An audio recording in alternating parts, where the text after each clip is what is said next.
que faria um governo caso quisesse nos dominar? Quais seriam as medidas que ele tomaria para nos tornar cada vez mais vulneráveis aos seus mandos e desmandos? Qual seria a situação ideal para que um governo corrupto desenvolvesse plenamente suas intenções exploradoras? Neste vídeo estarão algumas primeiras medidas que esse governo bandido iria tomar caso alcançasse o poder. Lembrando que é uma situação meramente hipotética, sem nenhum pé na realidade, e qualquer semelhança com a vida real é fruto de mera coincidência. Conheça agora os 10 passos para se construir um país idiota. 1. Primeiramente deve-se acabar com a educação de qualidade. Esse é um passo muito importante, pois pessoas conscientes e bem educadas reclamam demais. Logo, enfraquecer a estrutura educacional do país, tornando-a quase inexistente, a ponto dos alunos poderem se dedicar à libertinagem total, ateando fogo nas cortinas e agredindo seus professores, já seria um bom começo. Os educadores haverão de ser muito mal remunerados e nada incentivados, para que não se corra o risco de um deles realmente querer formar alguns cidadãos de bem. Garantir que professores e alunos não possuam material didático e educacional é de suma importância, lembrando que o Estado idiotizador deve, sob todas as formas, coibir o bom aprendizado nas escolas. 2. Dar oportunidade para poucos. Fato é que se muitas pessoas conseguirem ascensão social, altos salários e serem valorizadas por seus trabalhos, essas irão discordar de uma forma de governo voltada à idiotização. Logo, o Estado idiotizador haverá de se ocupar em garantir que somente algumas famílias e grupos possam ter acesso aos bens de consumo, ao poder, à mídia e etc. Bons atos jamais haverão de ser reconhecidos. Ninguém será premiado por ser um bom médico, um bom advogado, um bom professor ou um bom trabalhador. Porém, poderá conseguir ascensão social, fama e dinheiro, sendo jogador de futebol, dançarino do tchan e outras profissões mais, de muito valor para o desenvolvimento da nação. Terceiro passo: criar uma mídia inútil. Tendo em vista que se muitas pessoas começarem a manifestar suas opiniões e críticas, isso ameaçaria o regime. Logo, é necessário manter os veículos de comunicação nas mãos de poucas famílias, que o Estado idiotizador possa controlar e ter acesso. Assim, nenhuma informação ou notícia indesejável teria espaço na mídia, e no lugar dela seria vinculado manchetes sobre futebol, culinária e fofocas sobre os famosos. É muito importante rechear a programação da TV aberta com programas inúteis, com dançarinas seminuas em roupas bregas, pessoas sorteando dinheiro, programas de humor sem graça, noticiários que não prezem pela informação, mas sim pela violência gratuita, programas de esporte que fiquem horas e horas discutindo os rumos da seleção, ou seja, qualquer programação que não estimule os telespectadores a pensarem. Deve-se evitar, sob qualquer circunstância, vincular programação que conscientize ou dê conhecimento à população, e caso o faça, que seja de madrugada, para que atinja o menor número de pessoas possível. Quarto passo: garantir que o sistema de saúde seja horrível. Para manter uma população sob controle, é indispensável que essa esteja com a saúde debilitada. Enfim, o Estado idiotizador deve fazer com que poucos tenham acesso a um tratamento de saúde adequado, de modo que a grande maioria, mesmo que seja para passar por uma consulta simples, deva ficar um enorme tempo das suas vidas em filas de espera. E caso o cidadão consiga de alguma forma marcar uma consulta, o tempo de espera é de no mínimo 3 meses.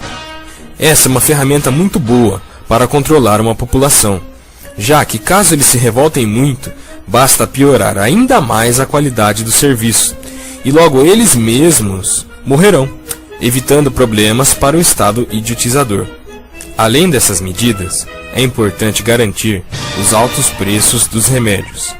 Caso um deles consiga marcar uma consulta, sobreviva até ela e de fato consiga ser atendido, os preços altos dos remédios garantirão que o cidadão não tenha acesso a um tratamento digno sob qualquer circunstância. Quinto passo: cobrar altos impostos.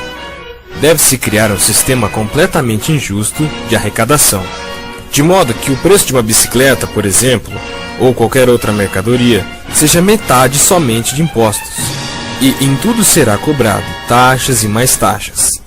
O governo te cobrará para viver, para trabalhar, para comprar, para vender, inclusive para morrer. E o cidadão jamais terá o retorno desse dinheiro. Na República da Idiotocracia, os impostos não são para promover melhorias para a sociedade. 6. Garantir a impunidade. Num país plenamente imbecil, a justiça não é cega, e muito menos é para todos.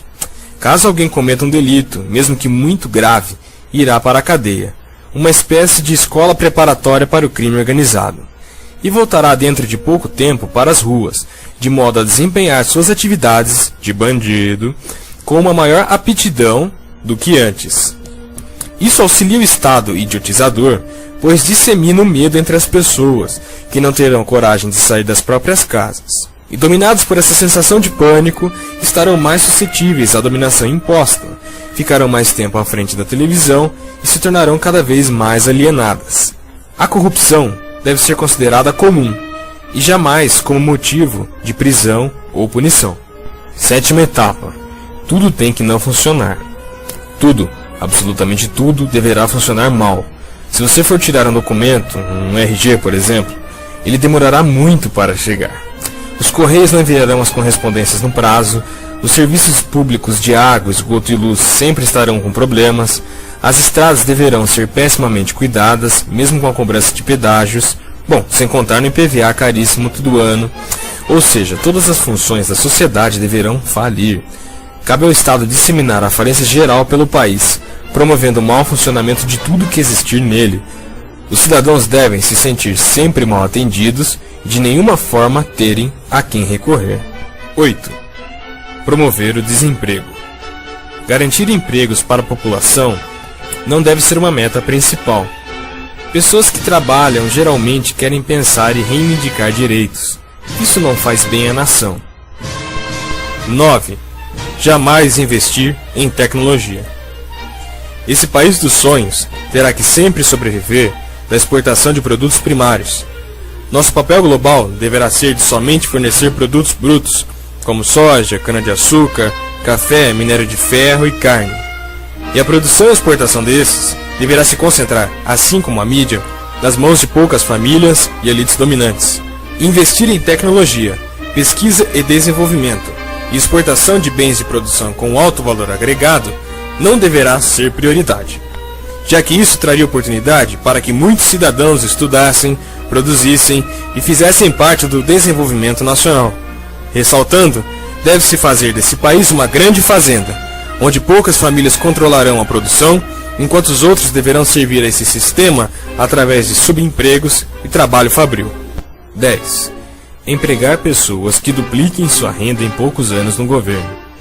Essa é a medida mais importante.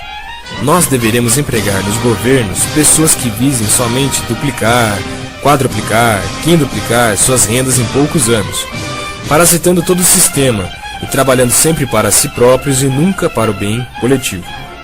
É importante que muitos ignorantes trabalhem na administração do país, que muita gente despreparada assuma cargos importantes na esfera governamental, que elas se apropriem do que não é seu, que se corrompam, que se aproveitem das pessoas, que roubem toda a população. Aí sim, o povo já mal educado, doente e desempregado perderá a fé até em seus próprios representantes.